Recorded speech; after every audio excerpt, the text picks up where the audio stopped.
Le 27 juillet 2022 restera comme une date charnière dans l'histoire économique de la Guinée. Ce jour-là, naissait la compagnie du Transguinéen CTG, une entreprise appelée à devenir le socle institutionnel du plus grand projet minier et infrastructurel de l'histoire du pays. Une création portée par la conviction du président de la République, son Excellence Mamadi Doumbouya.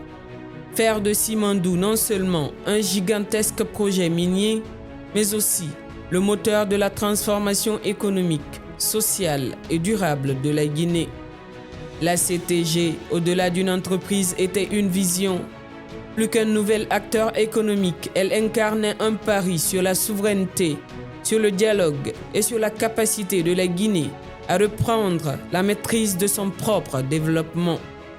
À l'époque, le projet Simandou était freiné par des divergences entre plusieurs multinationales aux intérêts parfois opposés. Chacun avançait selon ses priorités. La Guinée, elle, attendait depuis des décennies que son immense potentiel minier profite enfin à son peuple. Le président Mamadi Doumbouya a alors fait un choix audacieux, transformer la concurrence en coopération.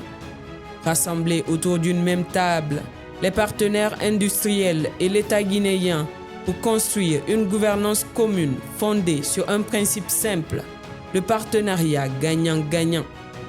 Ainsi est née la CTG, une structure inédite où l'État guinéen siège au cœur de la gouvernance, où la présidence du conseil d'administration est assurée par un Guinéen, où la direction générale adjointe traduit la volonté de promouvoir les compétences nationales dans le strict respect du contenu local. Cette ambition n'aurait cependant pas pu se concrétiser sans le travail acharné des membres du comité stratégique de Simandou, ni sans la compréhension et l'engagement des partenaires industriels, Rio Tinto Simfer, Chinalco et Winning Consortium Simandou, qui ont accepté de mutualiser les coûts, les risques et les investissements des gigantesques infrastructures du corridor de Simandou. Une démarche inédite qui a permis de faire converger des intérêts parfois divergents vers une même ambition, bâtir une infrastructure stratégique au service du peuple souverain de Guinée et de toutes les parties prenantes. Les sceptiques étaient nombreux. Les résultats, eux, ont répondu. Après la création de la CTG, les actes se sont enchaînés. Le 22 décembre 2022, les partenaires signaient les term sheets, ouvrant la voie aux accords définitifs. Le 8 mars 2023, venait la signature du pacte d'actionnaires de la compagnie du Transguinéen. 10 jours plus tard, le 18 mars 2023, le président de la République procédait au lancement officiel du méga-projet Simandou à Forêt-Karia, donnant une impulsion décisive à ce chantier historique. Cette relance des travaux est le fruit des négociations approfondies qui ont été menées depuis quelques mois et qui témoignent de ma volonté résolue à réaliser ce projet dans l'intérêt du peuple souverain de Guinée.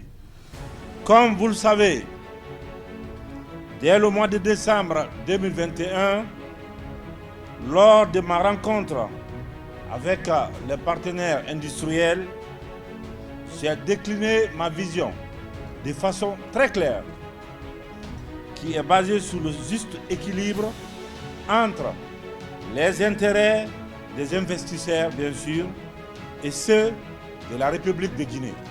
C'est dans le cadre de la matérialisation de cette vision que j'ai demandé aux dirigeants des deux sociétés, Rio Tinto et Winning Consortium, de se mettre ensemble avec l'État guinéen pour réaliser le projet Simandou au sein d'une co-entreprise. Cela a permis, dans un premier temps, la signature de l'accord cadre. Et ça a été fait le 25 mars 2022, il y a un an.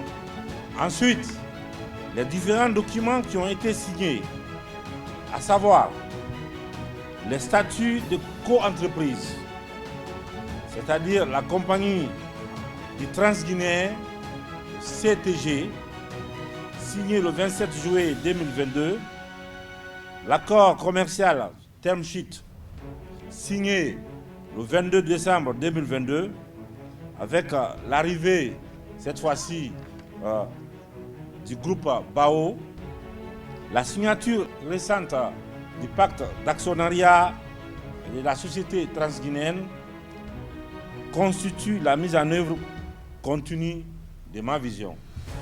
À partir de ce moment, chaque étape est venue confirmer que Simandou n'était plus une promesse. Les visites de terrain du comité stratégique se sont multipliées, les financements ont été mobilisés, les conventions ratifiées, les partenaires ont réaffirmé leur engagement et les travaux du port de Morebaya, de la voie ferrée de plus de 650 km, des ponts, des tunnels et des infrastructures industrielles ont progressé à un rythme inédit. L'année 2024 a marqué une véritable accélération. Les équipements sont arrivés, les chantiers se sont intensifiés et la coordination permanente entre l'État et les partenaires industriels a permis de maintenir une dynamique rarement observée sur un projet de cette ampleur.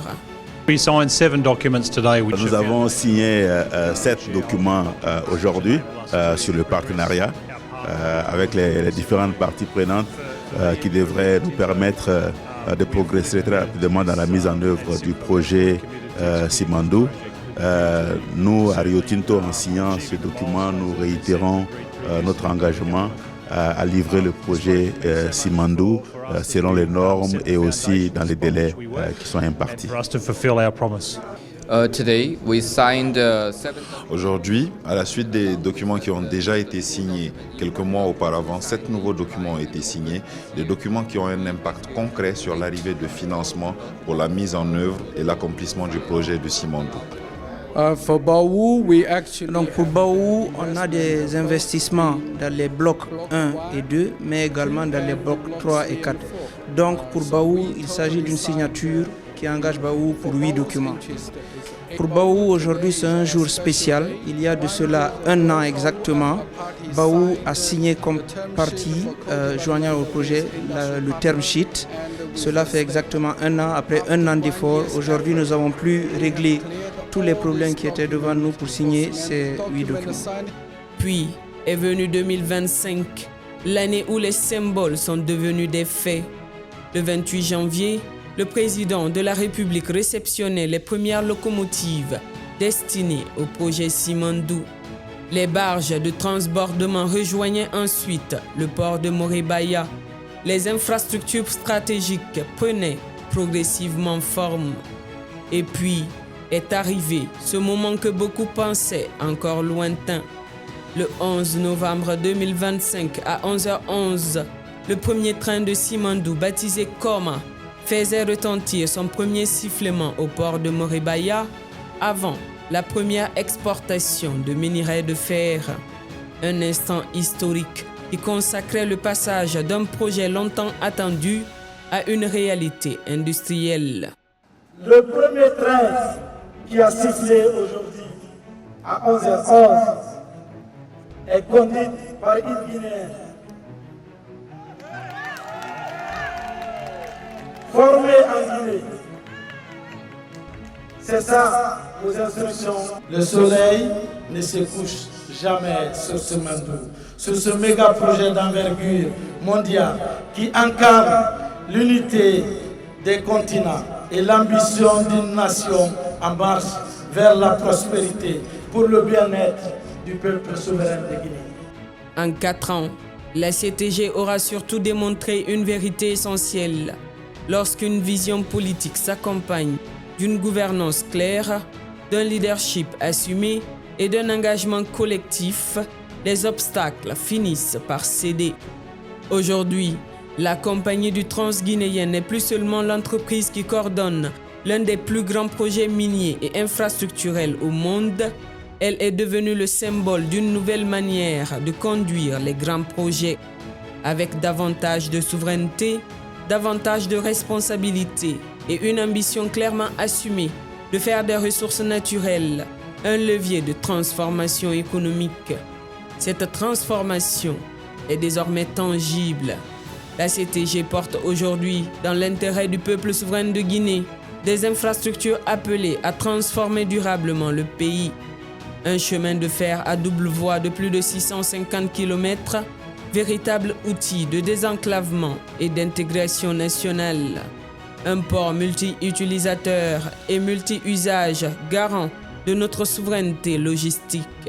Une aciérie destinée à assurer la transformation locale d'un minerai de classe mondiale, traduisant le choix assumé de créer davantage de valeur en Guinée, mais aussi un ambitieux programme de contenu local qui donne la priorité à l'emploi des Guinéens, renforce les entreprises nationales et prépare les compétences de demain grâce à Simandou Academy à travers la formation et le transfert de technologies. Le premier sifflement du train Koma le 11 novembre 2025 n'a pas seulement annoncé le départ d'un convoi chargé de minerais, il a marqué le départ d'une nouvelle étape de l'histoire de la Guinée. Une étape où les ressources naturelles ne sont plus une promesse, mais le fondement d'un développement durable, d'une souveraineté économique et d'un avenir que les Guinéens entendent désormais construire de leurs propres mains. 4 ans après sa création, la CTG est devenue le témoignage qu'une vision portée avec détermination peut faire naître ce que beaucoup pensaient impossible. Elle rappelle également qu'au-delà des infrastructures, le plus grand chantier reste celui de l'avenir du peuple. Et ce chantier, lui, est en marche.